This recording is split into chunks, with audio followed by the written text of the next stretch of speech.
السلام علیکم جی. یہ کیبل کے اوپر بعض چینل ایسے ہیں جو کہ پائریٹڈ موویز دکھاتے رہتے ہیں اور موسٹ آف دا ٹائم آپ درمیان میں جوائن کرتے ہیں، نہ آپ کو اس کو مووی کا پتہ ہوتا ہے، نہ نام کا پتہ ہوتا ہے، نہ کچھ ہوتا ہے. بہرحال مووی دلچسپ ہوتی ہے تو آپ دیکھتے رہتے ہیں. ایک مووی تھی اپنا نام اس کا نہیں پتہ اس لیے مجھے، لیکن کہانی کچھ یوں تھی کہ ایک شخص جو ہے اس کو پتہ چلتا ہے کہ کچھ قوتیں اس کے خلاف کار فرما ہیں اور وہ ان کا کمیونیکیشن بھی ڈیکوڈ کرتا ہے، اور وہ کمیونیکیشن ڈیکوڈ کر کے اسے پتہ چلتا ہے کہ اس کے دفتر کے اندر جو ہے وہ انہوں نے بہت بڑا دھماکہ خیز مواد لگانا ہے اور پوری بلڈنگ اڑا دینی ہے، یعنی 9/11 کر دینا. اور وہ جو شخص ہے وہ اس کے لیے بھاگ دوڑ شروع کرتا ہے. وہ گھر جاتا ہے تو وہ دیکھتا ہے کہ کچھ لوگ اس کی بیٹی کو بٹھا کے لے جا رہے ہیں اور اس کی بیٹی جاتے ہوئے مسکرا رہی ہے اور اسے ہاتھ ہلاتی ہے. وہ ان کے پیچھے جانے کی کوشش کرتا ہے لیکن نہیں جا پاتا، اور پھر وہ دیکھتا ہے کہ اس کی بیگم جو ہے وہ بھی کچھ ایسے لوگوں کے چنگل میں ہے جن کو وہ نہیں جانتا، لیکن وہ بڑی ہنستی مسکراتی ان کے ساتھ جا رہی ہے. اور وہ اپنی سیکٹری کو فون کرتا ہے، اس کی سیکٹری بھی بڑی خوش ہوتی ہے، مطمئن ہوتی ہے. وہ اس کو سمجھانے کی کوشش کرتا ہے، وہ کہتی نہیں سر آپ آفس تشریف لے آئیں. وہ آفس تشریف لاتا ہے، آفس کی بلڈنگ بند ہو چکی ہوتی ہے، لیکن وہ اس سائڈ سے جس سائڈ سے آپ داخل نہیں ہو سکتے، اور وہ بعض بلڈنگز پہ آپ دیکھتے ہیں نا چھوٹے چھوٹے لگے کانڈے شانڈے لا دیتے ہیں، وہ وہاں سے داخل ہوتا ہے اور داخل ہو کے اس کی گاڑی کے ٹائر پھنس جاتے ہیں اور وہ پارکنگ میں پہنچتا ہے اور وہ بتاتا ہے کہ اس طرح ہماری بلڈنگ کو اڑانے لگے ہیں اور ہمیں اس کو بچانا ہے. تو وہ اس کا جو ہوتا ہے نا سیکیورٹی کا بندہ، وہ باقاعدہ گن پوائنٹ پہ لے لیتا ہے، کہتا ہے کہ اس وقت آپ سب سے زیادہ فس کریٹ کر رہے ہیں اور آپ اللیگلی اندر گھس آئے ہیں جبکہ ہم نے کوئی گاڑی اندر آنے کی اجازت نہیں دی ہوئی، اور اس وقت سب سے بڑے جو ہے نیوسنس آپ بنے ہوئے ہیں، تو آپ ذرا اپنی تلاشی بھی تو دینا. تو جب اس کی گاڑی کی تلاشی لی جاتی ہے تو اس میں اتنا بڑا دھماکہ خیز مواد ہوتا ہے اور اس کے بعد وہ بلاسٹ ہو جاتا ہے اور بلڈنگ اڑ جاتی ہے. یہ سٹوری جو ہے مجھے کیوں یاد آتی ہے؟ یہ سٹوری مجھے بہت سارے لوگوں کی سوشل میڈیا کے اوپر ایکٹیویٹی سے یاد آتی ہے، اور ان کے ایکٹیو ہونے سے میں چاہتا ہوں کہ انہیں بتاؤں کہ آپ سب سے بڑی اس وقت نیوسنس ویلیو بنے ہوئے ہیں اور آپ دشمن کے مقاصد کی تکمیل کے اندر چل رہے ہیں. 2-3 مثالیں میں پیش کروں گا سوشل میڈیا کے اوپر اور میڈیا کے اوپر اور ذہن سازی کے اوپر. آپ نے اس پہ غور کرنا ہے اور آئندہ سے اپنے آپ کو کسی کے مذموم مقاصد میں استعمال ہونے سے بچانا ہے. پہلی تو آ جائیں جی اس بات کے اوپر. آخر میں بڑی خوفناک بات کرنے کی کوشش کروں گا جو میری سرشت کے اندر خوفناک ہے، لیکن آپ نے اس کا مطالعہ کرنا ہے. یہ باتیں کوئی حتمی نہیں ہیں، یہ میری آبزرویشن ہے، آپ اس میں وہ کر لیجئے گا. سب سے پہلے دیکھ لیجئے اس وقت سب سے بڑی کمپین چل رہی ہے. یہ کمپین مجھے کیوں لگی کہ چلائی جا رہی ہے؟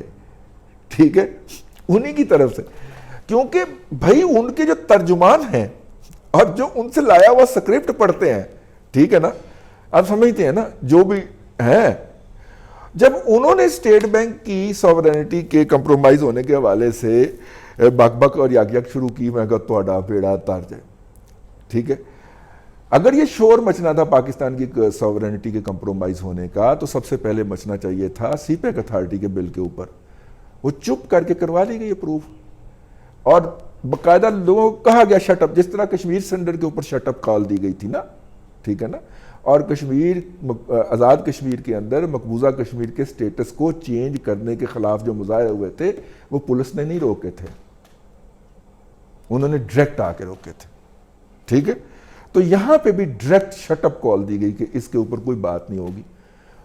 اور بیٹھا ہوا ہے نا عاصم باجوہ اسلام آباد کے اتنے بڑے دفتر کے اوپر اتنا بڑا لاؤ لشکر لے کے بیٹھ گیا نا. ٹھیک ہے، وہ جو پچھلے کئی مہینوں سے سیلری لے رہا تھا وہ بھی سیلری اس کے اندر جسٹیفائی کی گئی، وہ ایکسپینڈیچر، کیونکہ پارلیمنٹ کے اپروول کے بعد تو پیسہ خرچ نہیں نہ ہو سکتا.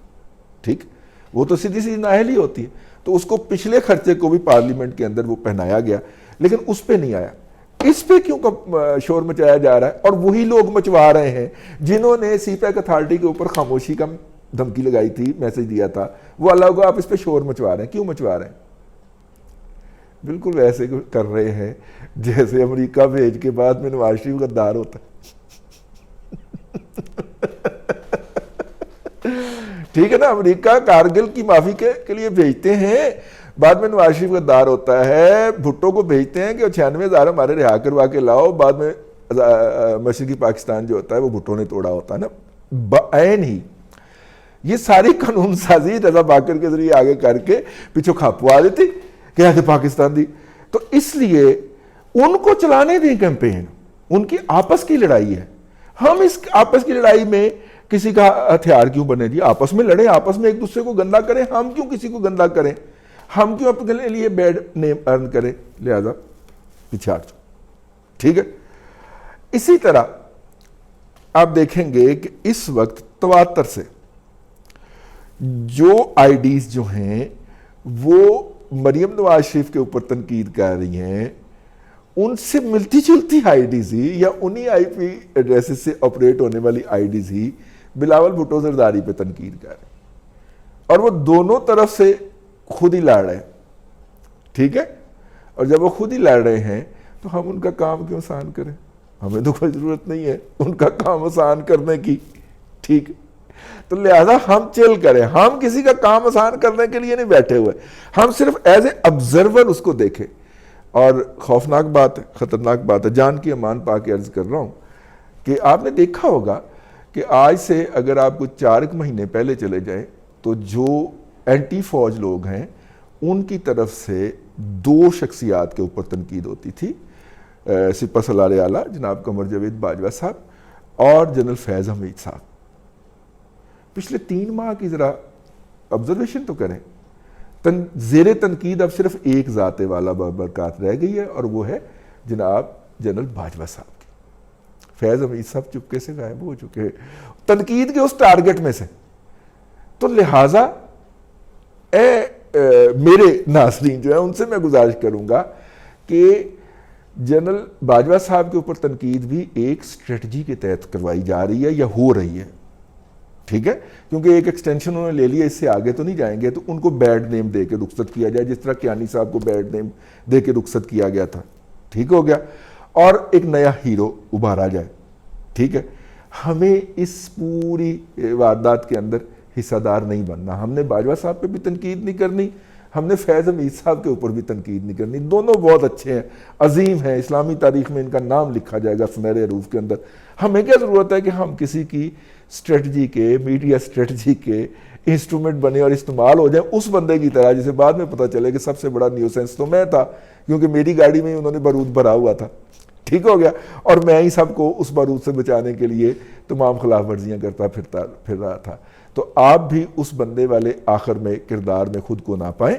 تو اس لیے اس طرح کی جتنی کمپین سوشل میڈیا پہ چل رہی ہیں اس سے بیک آؤٹ کر جائیں.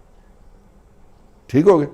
ہاں. اور اس پہ لات نہ لگائیں, اس پہ کوئی کومنٹ نہ کریں, اس پہ کوئی بات نہ کریں. یہ مختلف لوگوں کی آپس کی لڑائیاں ہیں, آپس کی میڈیا فائٹس ہیں, ان کو اپنی لڑائیاں لڑنے دیں.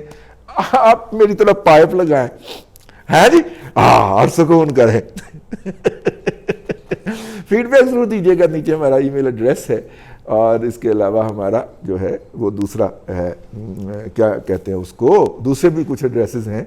اللہ تعالیٰ آپ کو آسانی عطا کرے جی. اور آسانیاں ہمارا دادا پوتا شو کا ایک پروگرام ہے جس میں ہم اکانومی ڈسکس کیا کرتے ہیں, یوٹیوب پہ پایا جاتا ہے. لاہور میں ریڈیو وغیرہ پہ سوشل میڈیا پہ گزشتہ 10 سال سے ہو رہا تھا, اب ہم اس کو یوٹیوب پہ بھی لائے ہیں. تو وہاں پہ جو ہے ہم کیریئر کاؤنسل بھی کرتے ہیں بچوں کو, اور آپ کی پرسنل فائنانس کے اوپر بھی نظر ڈالتے ہیں. اللہ آپ کو آسانی عطا کرے اور آسانیاں خلق خدا میں تقسیم کرنے کی توفیق عطا کرے.